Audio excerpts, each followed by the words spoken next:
Renan, vamos mudar um pouco de assunto, falar de um tema que você gosta e explora na sua campanha, que é segurança pública. Você deve ter visto hoje a prisão da advogada influenciadora Deolane Bezerra, né?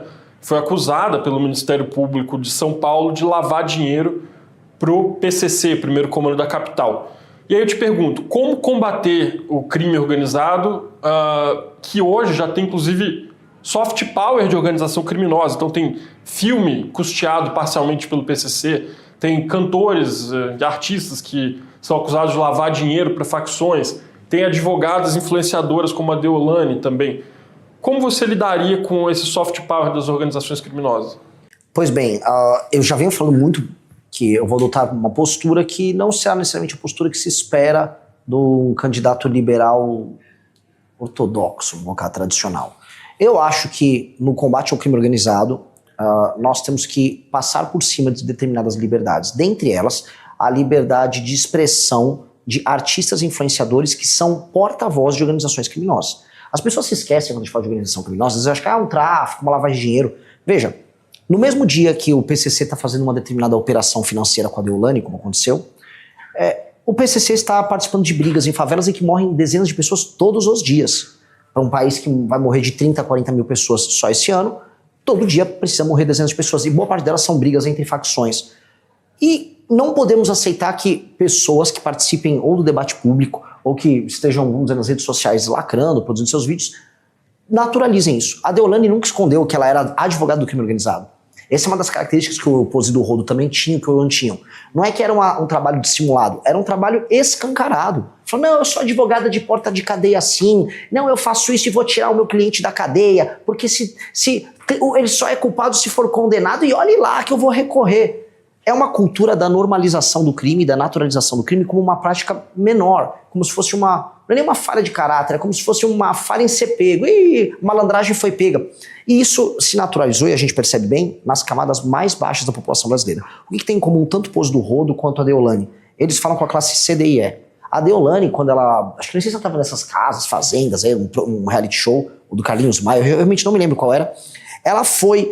Vamos dizer, ela foi alvo de um choro, de uma campanha gigantesca. E aí, quando ela foi detida, mesma coisa, as pessoas ficaram na frente de delegacia chorando. O que isso mostra? As pessoas mais humildes não aprenderam a usar esse aparelho aqui, e as redes sociais tomaram a cabeça delas, e você consegue naturalizar o absurdo nos mais humildes. Isso tem um efeito muito grande, porque ao naturalizar o absurdo na cabeça de quem é a maior vítima do crime, que é as pessoas na classe C, D e E, eu tô falando de quem morre na mão do crime organizado. Quem mora em áreas. Exato. Quando eu naturalizo para eles, é literalmente a ideologia que faz com que eles aceitem aquilo como modo de vida. Então eu vou precisar libertar essas pessoas, mesmo sem as pessoas sequer entenderem que elas estão aprisionadas. Então vou ser muito duro. Esses influenciadores todos, a partir do momento que a gente coloca o direito penal do inimigo em funcionamento, e a partir do momento que está demonstrado que esta influenciadora é ligada ao crime, ela não tem direito a ter uma opinião. Ela só tem que ser presa. O Oruan tem que ser preso. A gente tem que parar de, vamos dizer, criar formalidades. Tipo, não, ele é um artista. O cara não é um artista, é só um porta-voz. O que aconteceria com a Deolane num governo seu?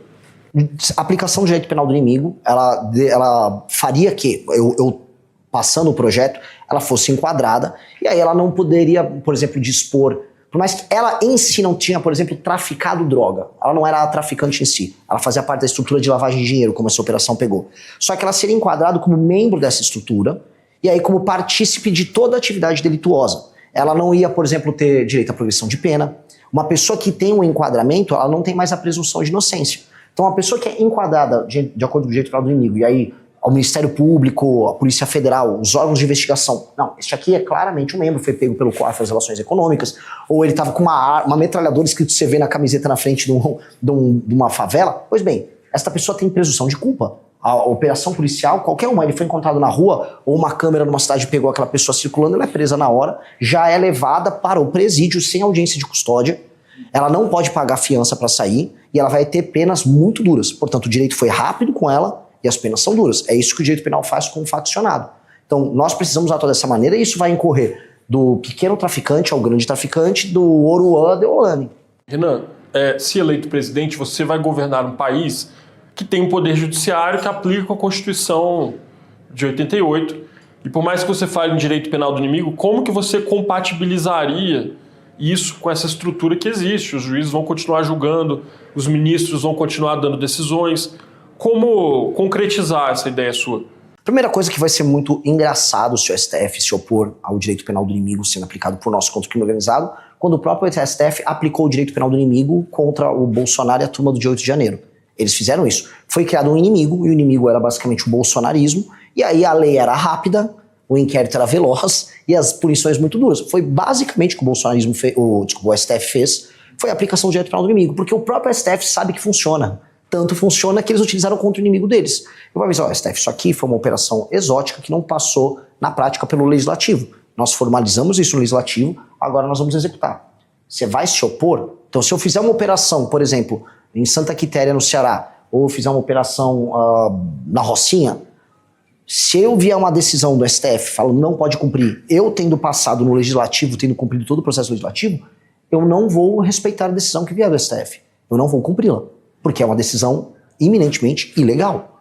Eu não vou, de maneira ativa, enquanto presidente da República, sair arrumando briga com o STF à toa. Eu não vou fazer o que o Bolsonaro fez, ficar xingando o ministro. Pelo contrário, quero ter uma interlocução correta, educada. Acho que dá para ver colaboração entre o Poder Executivo e o Judiciário, por exemplo, nas fiscalizações com emendas que o próprio Flávio Dino está fazendo. Dá para ter cooperação, e isso é bom para o Brasil nesse sentido. Agora, vieram respeitar uma atribuição do presidente da República, o presidente da República não tem que cumprir. Como o Renan Calheiros não cumpriu uma decisão do STF em 2016, ao atropelar as atribuições do Legislativo.